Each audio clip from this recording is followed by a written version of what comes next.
Market season is just 2 weeks from today. Let the excitement begin. Lebanon City Market is back in 2025, Tuesday evenings from 5 to 7, June through September. Market manager Sarah Howell and Joel Woody from Wisewood Farms join us. What new, fun things are in store this year? Find out on episode 213 of the Lovin' Lebanon podcast right now. Welcome to the Lovin' Lebanon podcast, highlighting all the great things happening in Lebanon, Indiana. Have an idea for an episode? Send an email to lovinlebanon@lebanon.in.gov. Hey everybody, welcome to this episode of the Lovin' Lebanon podcast. Joe LePage here, the City of Lebanon Communications and Community Development Director. Boy, in just a couple of weeks, the spring kind of temperatures are feeling like more like summer, and we are getting ready for Lebanon City Market beginning in June, every Tuesday, 5 p.m. to 7 p.m. Joining us, a couple folks that know LCM, Lebanon City Market, pretty well. We've got Sarah Howell. She is the event coordinator for the Heart of Lebanon, also the market manager for Lebanon City Market. We've also got Joel Woody. He is one of the masterminds behind Wisewood Farms, a vendor for Lebanon City Market. Guys, thanks so much for being here on this episode of the podcast. Thanks for having us. Thank you, Joe. On a scale of 1 to 10, you can go to 11. You can go all the way to Spinal Tap 11. You excited for Lebanon City Market 2025? I'm going to 12. To 12? Oh, all the way to 12. Yeah, 12. We are at Wisewood. We are amping things up this year, and we're going to have more than we ever have. More selection, more produce, more exciting stuff for the good people of Lebanon. Yeah, and you guys are really close in proximity to downtown Lebanon, and, Yes. and looking forward to having you guys back. Sarah, is it one of those things where it's circled on your calendar, you're excited, but at the same time you know that there's going to be a lot of things to wrangle to be able to help make a market happen? Excited, nervous excitement, Yeah, a little bit of, not dread, but at the same time a little... Yeah, I sales mean, stuff? I do, truth be told, get a little anxious come market season. There's a lot of vendors that I get to work with, and with that comes with a lot of personalities. And so, I just want to make sure that everybody's happy. That's just, how I roll. And so, I'm getting things set up. I'm really excited about this year, really, really excited. And Joel's got me at like a level 13. I'm feeding off of his excitement. I feel like we keep on growing our excitement level. It's good. It's getting up there. So, so I'm definitely really excited, and I can't think of a better reason to give up my Tuesday night for 4 months. So let's go. Give up willingly. Yes. And truth be told, if we can kind of take people behind the scenes, the market is back in its same location, right near the plaza area on Meridian Street, right on the east side of the square. That was not the design location for this year. Where was it supposed to be because of all the growth and all the vendors we're going to talk about in just a few minutes? Yeah, so we had thrown around moving it to the south side of Meridian Street, over by like Daisy's Designs and Rocket Liquors, just kind of on that area because there's a little bit more room. It's a little bit more spacious. It's over by like the public restrooms and the parking lot. So that is our plan in the future. But because of some of the remodeling going on some of the buildings, on that street, which is really exciting, the beautification that's going on, we're going to need to hold off on that. So it'll be in the same place as it was last year under the lights on Meridian Street. And vendors, we talked about the number kind of being around 20. It looks like there's going to be even more, 20 plus this year, to kind of move massage into that space, that plaza space. Yes. And I know Joel loves to do the Tetris, game of Tetris, to be able to get all the vendors into that space. But that's going to be part of the wonderful challenge that you're going to give up on Tuesdays. Yeah, to be able to do. Missy, the executive director, always jokes with me, and this is kind of where my clenching my teeth comes in, because there's what she calls Sarah-ful, and where I'm playing it safe, and then there's Missy-ful, where it's like we're gonna just cram everyone real tight. And so one of the challenges that comes along with that space that we're in is that there's a lot of people that park there that work in the courthouse and things. And so just getting cars moved out of the way so that vendors can come in and squeeze in tight. If you're listening and you park there, I encourage you to please have your car moved no later than 4:15. Tuesdays. Yes, Tuesdays. Thank you for clarifying. Tuesdays, June through September. please get your car moved. And Joel, what's that like when you're pulling in or you're getting ready to head downtown and you kind of know what's going to happen? Because it is, everybody, it's kind of fun to be able to see at the same time seeing the kind of... Definitely fun. Yeah. Right. Fun to watch, not maybe fun to have to ask and see if car owners don't mind moving or vendors do you mind waiting just a sec while these folks are coming in. What's that like for you guys to know that game of Tetris is coming and know that that's kind of part of the organized chaos that is Lebanon City Market in its current location? It's all a game of timing, and I think each vendor knows, like, if I arrive between 4:32 and 4:37, I will be okay. But any later or any earlier, I'm going to be waiting for 10 minutes or whatever. But I think each vendor kind of figures it out in the first few weeks of what time do I arrive? How do I get in? How do I set up? And be ready for everybody at 5 o'clock. Yeah, yeah. And Joel's in a unique situation because of the size of his veggie wagon, which is amazing if you haven't seen it. Trademarked. You told me before we hit record. Where's your trademark veggie yeah, wagon? so Joel built this veggie wagon. It's incredible. And it really brings a lot of, like, I feel like personality to the market. But he's on the end. So, like, if he gets there, too early, then sometimes people have a hard time, like, getting by. So, yeah, he's always been, like, perfect at the timing thing. But he's been doing it for a while, so. It was built out of necessity. I knew that I was always running late. And it is a 5-minute setup. So I pull in 5 minutes before and unhook and get set up, and I'm not in anybody's way. And you lift the lid sides, on the deal, and you're ready to roll. We're good to go. Yeah. But, that whole game of, and I joke about, how anxious I get, but it really is so much fun. And that's part of, I feel like, what builds our relationships with the vendors together, and then me as the market manager is, trying to navigate the challenges. And one of the things that the vendors really like is that we do feel like a family. Over the years, we built these relationships, and as a family does, if you need help, you'll ask, and if you see something that needs improved or worked on, you'll let them know. And that's kind of the vibe that we have as far as, like, the vendors and the market manager relationship goes. Yeah, So. and that kind of goes perfectly into the next kind of round of questions I had, and that was just kind of the overall feel of the market. So it's stressful when you lay it out. Joel, it's stressful when you're gonna pull up if it's not at the right time. Yikes, that's gonna suck at some point. But the whole feel of the market, can you guys kind of put it into words? You talk about the family feel of the vendors, but as you stroll in, and chances are, everybody, if you've listened to this podcast before, we've talked about the market or visited the market, there's just something special about that kind of feel, that kind of vibe. Can you guys put it into words what that's like? Sarah, from someone that organizes it, you've attended the market even before you were with the Heart of Lebanon and part of the staff. What's that like to be able to stroll it? And then Joel, as a vendor, kind of having that camaraderie of being able to work with other vendors and being able to be part of the community as well. Sarah? Well, it goes back to, like I was saying, being like a family. When you have family, if we have people over to your house as a family, like you're having guests, everybody's like high stress, like trying to get things ready, and then everything's in place and people come over and you're like, you breathe a sigh of relief, and then it's just like so much fun after that. So I would say, that's kind of the vibe that we've got going on. And it's just so much fun to see people come and enjoy themselves. And as we like to say, linger longer in downtown Lebanon. So yeah, Joel, what would you say to that? Well, my favorite part about the vendors at the market is that we're all super local. I'd say the majority of them are within 10 miles of Lebanon, the city itself.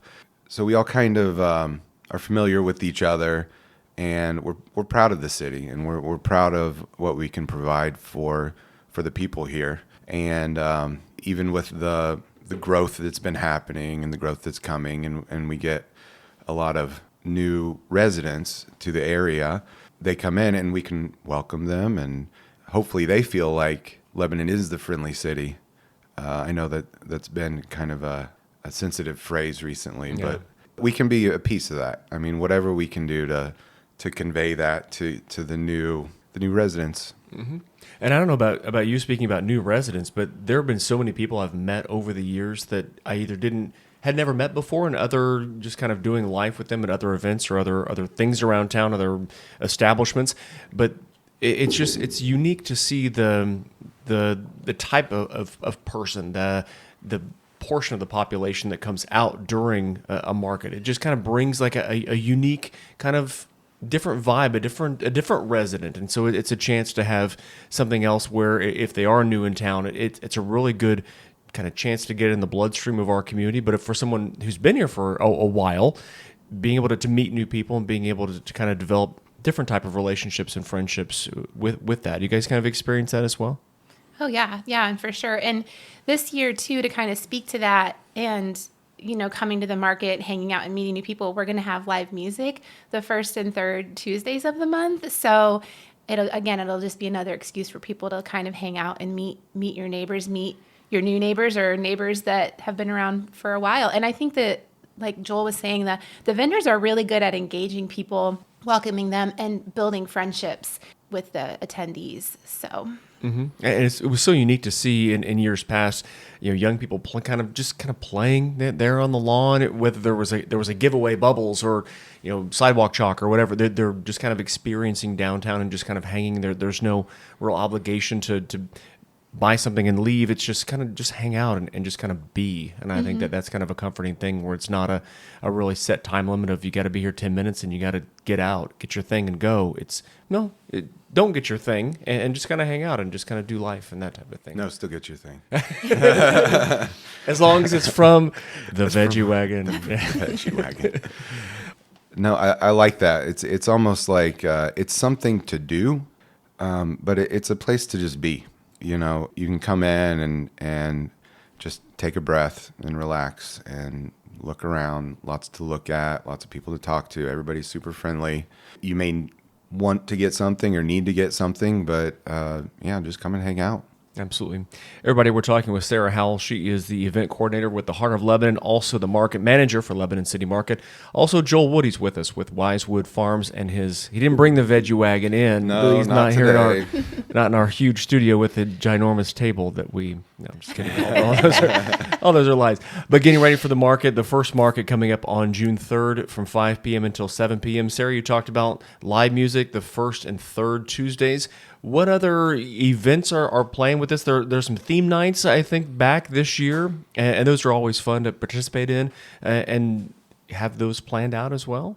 Yeah, so National Picnic Week is actually in June, which is super awesome. So we're going to be celebrating that on June 24th. So still kind of working on what that's going to look like, but really just encourage people to grab a picnic blanket or some chairs set up in the courthouse lawn and be prepared to eat dinner and hang out with us and, meet some people. We have our Spirit of the Community Market on July 22nd.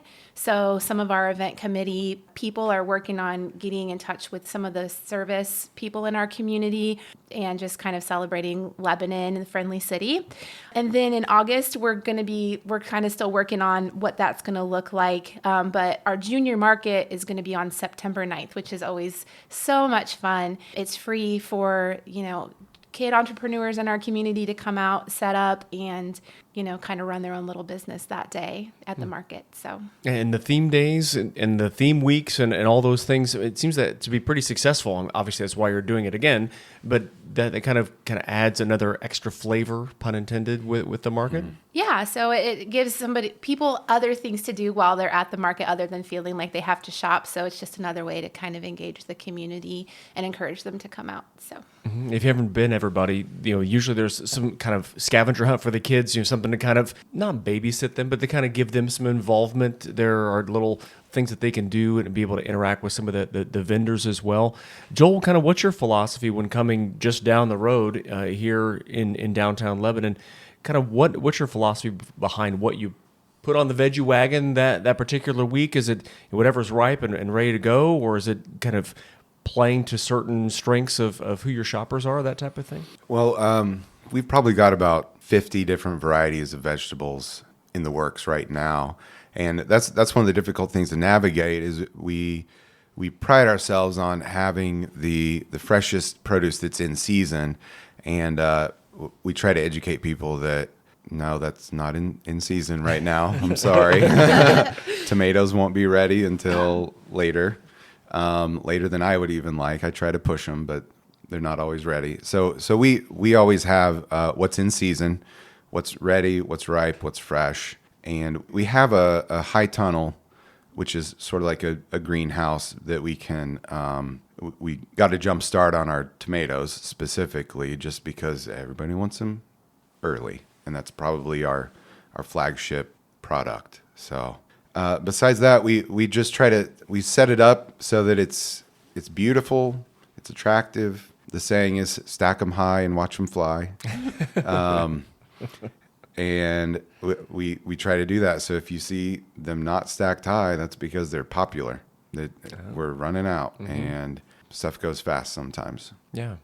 And I think with Joel and Holly, Holly is his wife, that one of the things that you guys try to do, and you do really well, is educate people. So when you walk over to their veggie wagon or really any sort of produce vendor at the market, what you see is not going to be like what you see at the grocery store. You know what I mean? Because most of the things at the grocery store, they're altered in some way to make them look a certain way when you go to the grocery store to shop. And Joel's family does a really good job of, I'm not going to say like organic, you have to like go through the government. Yeah. You know what I'm saying? Don't bring the government. But can you kind of explain a little Welcome bit to our about, municipal building, everybody. Right.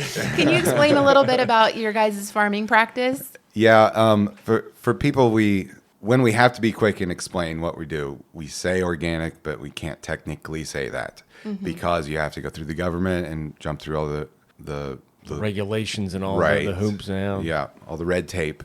And I'm not going to soapbox, but there are fewer regulations to be organic than we would like to see, but also more, if that makes sense. There are regulations that don't make sense, and then there are regulations that should be in that aren't. So we don't want to associate with organic. We want to grow vegetables the way your grandma did, with compost and natural remedies and sprays and oils and stuff that you'll find natural. And we aren't afraid if one of our 3 boys goes out and pulls a tomato off and pops it in their mouth. And you can't say that with a lot of places because, well, 1, they pick them when they're not ripe yet. And 2, they sprayed it with something that needs to be washed off. And we don't do any of that. Yeah. So it's safe to say your fruits, veggies may not look the sexiest, but at the same time, Correct. there hasn't been, there's just been, like you talked about, kind of those practices that have been useful and beneficial for years are the same ones you guys are using today. Yes, absolutely. It's not sexy, but it's safe. Right. Not Oh, sexy, hey. but it's safe. I could see that That's a on billboard. the veggie wagon. Oh man, veggie wagon, not sexy but safe. That's Oh perfect. dear, we're veering into a lane here. Gonna pull us back on the road. For example, you may get a bag of lettuce and find a ladybug. Okay, that's fine. And I've had multiple customers will be looking at the tomatoes or whatever, and they'll be like, "Oh, there's a hole in it," and they say, "Well, that means it's good enough for the bugs. It's good enough for me." Oh, I love that. So We're coming up with all kinds of great I mean- slogans today. We're filling up T-shirts, so maybe this is another line. if of it's what- safe for the bugs to eat, it's safe for you to eat. yeah, safe for bugs, safe for me. Booyah! There you go. Awkward transition alert. You can So edit that out. no, keep it all in. This is good stuff. This is what it's going to get us nominated for. 10 more listeners. back to you mentioned live music, Sarah, and want to delve into that because that's something that some markets have it, others don't. I know LCM has had it in the past and kind of not gone away from it, but hasn't used it as prevalently because they want kind of the music to be more or less the ambiance, just kind of the overall vibe. We're not here for a concert. We're here just to stroll and to be able to shop and do life, that type of thing. The importance of adding the right artist to be able to have kind of the ambient feel, not feeling like you need to stop and watch, but maybe just stroll and listen as they play. Yeah, I was very particular about what sort of artists we were looking for. Definitely acoustic, because again, we want the market to be about the market, but we also want to provide other things for people that want to maybe sit and eat and hang out downtown. But and now that the market is growing as far as like the vendors, we feel like now that we've kind of established what the market is, we can kind of add some of those things maybe back in and add some little extras. So, how much fun has it been for you, Sarah, to be able to kind of see this market evolve? I remember when it was brought back, I think back in 2018, when it was on Main Street there near where the Presbyterian Pocket Park is, and how it kind of ebbed and flowed, and then it was briefly off the courthouse square, and then came back, and just kind of how it's evolved, and some of the vendors, the number of them kind of shrunk a little bit. Now it's starting to swell back. How unique has that been to kind of see the evolution of the city market as it's come back? well, it's been really neat. And I think it also says a lot about our community, because it's growing and I don't want to say it's on the map, but it's becoming more of a vibrant sort of city, and people are coming from other communities to visit. So it says a lot about the market, but I think it also says a lot about the city itself. Mm-hmm. And it was able to kind of have that vibe that we talked about earlier. The winter market was something you guys rolled out this past winter, the first time. What kind of overall reactions on that? It wasn't a Tuesday that you gave away; it was your Saturdays. Yeah. During the, But that was in the winter, But no, that was so much fun, and I was just so floored with how much the community embraced it. Trying a new event is always a little scary. Trying a new event in the winter, also very scary. Mm-hmm. But it was amazing. And the vendors all had great feedback, and it was wonderful. So we'll definitely be doing that again next year. Yeah, that's awesome to see. And it was just, again, another cool vibe where you're just kind of hanging out, not the same as on the plaza, strolling with acoustic music, but at the same time, there was some synergy there of just kind of that, just hang out, be like you were talking about earlier, Joel. Now, from a vendor's perspective, when did you start with Lebanon City Market? Were you at the old Kincaid dealership, just kind of over your right shoulder, now no longer standing? It's a parking lot currently. Yeah, I was thinking about this yesterday. I think we may have been here in 2018 and been on Main Street. And I remember vividly losing a tent, a canopy. Oh, the windy, yes. Yeah. We had some of those fly away on those severe weather pop-ups. Right. People don't realize how dangerous those tents can be if they are not weighted tether down those properly. suckers. Oh, man. And then we were at the dealership also, and I think we may have missed a year or two in the mix, but we've been back. I think this is our third or fourth year back. Seen that evolution also, kind of see it ebb and flow a Yeah. little bit? Oh, definitely. Yeah. We were down. One reason we left for year two is because we saw that ebb, the fewer vendors coming, and we knew that we could have spent our time elsewhere for more value. But at this point, it's valuable to us. It's a valuable place to be. And really, I think if you ask any of the vendors, that they would find it valuable too. I know Sarah had mentioned before, one of the vendors, they said it's not their biggest market, their most valuable market, but it's the best vibe. And I think he's at 3 or 4 different markets during the week, maybe. And if someone hasn't ever been to Lebanon City Market and maybe has thought about going, what's a reason for both of you to put from 5 p.m. until 7 p.m. Tuesday starting in June on their calendar? What is it for you guys as a why, an elevator pitch for someone that's maybe a first timer? Well, for me, it's, for me personally, it's not just my job, but I get to hang out with my friends, every Tuesday night for the whole summer. And it's so low key. I mean, if you think about other markets, maybe bigger markets, there's parking and there's a ton of vendors. Sometimes it's a little overwhelming and you feel kind of like you have to be rushed through and get something. Like at this market, you can come. Parking is pretty easy. I mean, you might have to walk a block or something like that. And the parking is free, which is amazing. And so you just walk over and you're pretty much guaranteed to see somebody that you like. If not, you can find someone. Yeah, you Pick can somebody. Find me. And then you just get to hang out downtown, and it's a great place to bring your kids. It's safe, and so yeah, I don't see a reason why you wouldn't come on a Tuesday night to the market, but that's just me. We also go to the Noblesville market on Saturday mornings, And the big difference in feel between Noblesville and Lebanon that I see is their setup is it creates a flow of people. Like the sidewalks are narrow, the vendors are close together, and so you're kind of like rushed through like cattle. And at Lebanon, the setup, there's a huge space in the middle, and you can leapfrog around to wherever you want to be, and you're not hemmed in, and there's plenty of space. And I think that's kind of a psychological thing, but I think that's a big deal that helps us to stand out. Yeah, you go at your own pace. You don't have to, get 2 seconds here and then have to move on. Now, if we can talk vendors specifically, Sarah, we know the veggie wagon will be there. The pressure's on to have the veggie wagon there. But other vendors that you guys have signed up, it was more than 20 this year. And, Oh, yeah. And what are they bringing? So some of the returning vendors we have, Lila with Be Joyful. She's got really delicious cookies and other baked goods, and she's so creative. Like, she's a master cookie artist. Some of the things she does with cookies is just Great lemon square. incredible. I can Oh, tell you. yeah? Oh, man, the s'more stuff, dude. Oh, man. the s'mores that's- bars the are s'more- so the good. bomb. Yeah. Chris's Cakes, Boulder Hill Beef will be there. She sells not just beef, but other cuts of meat too. And Dinky Farms, Sawet will be back, Brilliant, Eagle Creek Apiary.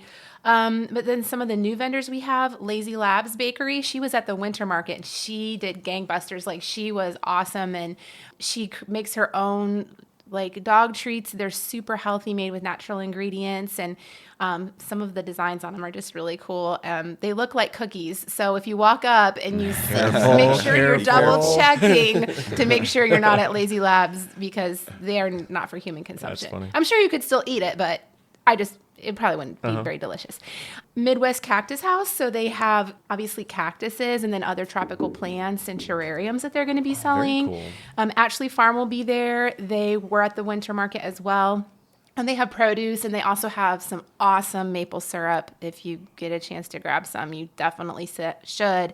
And then Sanders Funny Farm, they're going to have like microgreens. And then Lux Delicacies is going to be there. So they'll have lemon shake-ups, cotton candy, and fresh fruit popsicles to enjoy during the market. So, yeah, I'm very excited about our lineup. And that's That's just just a scratching very the surface small there. portion of them. Yeah. So So kind of circling back to the National Picnic Week event, what types of foods are going to be available for purchase to eat that there, week? like to I know eat. Brilliant will be there, and you just mentioned the other The Lux food- Delicacies? Lux Delicacies. Yeah, so Brilliant will be there selling hot food for people to take. I still need to work with some of the vendors to see if there will be other like ready to sell stuff to eat, like sandwiches and stuff. But yeah, that's all still very much in the process. I need to reach out to the vendors and see. But we also have like a lot of really awesome restaurants on the square where you can grab something to go and come and eat it on the square lawn. Or they're welcome to bring their own. Yeah, or you picnic can bring your basket. own picnic basket too. Picnic basket. Picnic basket. Absolutely. Man, it sounds like a great time. This is going to air a couple weeks ahead of the farmers market, but with this weather, I'm ready to do it right now. Yeah, and like the picnic week and like some of the other stuff we have in the pipeline are just really fun ways that we're like trying to work with the vendors to make the market more enjoyable for people and help them with sales. So Speaking of sales, you guys have seen the sponsorship stuff pick up as well to help keep the market going and help do some of the things that we're talking about, the theme nights and the live music and that. Have you seen sponsorship kind of pick up too, and people wanting to support the market? And for being able to do sure. I love to thank the sponsors because without them, I probably wouldn't have a job. But we're partnering with Lilly again this year on the market. And then we also have support from Boone RAMC, Witham Health Services, Ryan Homes, and the Farmers Bank. So thank you to them for making the market possible for the community. I'd heard that it was difficult to sell sponsorships for the market, but businesses love the market. And I think that's another way you can see the impact that it's making on the community if businesses in the community are willing to put their dollars behind it. So it's just an all-around great thing for them too. So, yeah. Well, Sarah, Joel, thanks so much for being here on the podcast. Appreciate you, it. Joe. Again, the first market, everybody, coming up on June 3rd, 5 p.m. until 7, every Tuesday, June through September. Yeah. Right? Yeah. Awesome. And thank you both for being here on the pod. Appreciate it. Get Thank back you. to the veggie wagon and I'm ready to go. yeah, buddy. And thanks everybody for listening to this episode of the Love and Lebanon podcast. More episodes coming your way soon. Take care.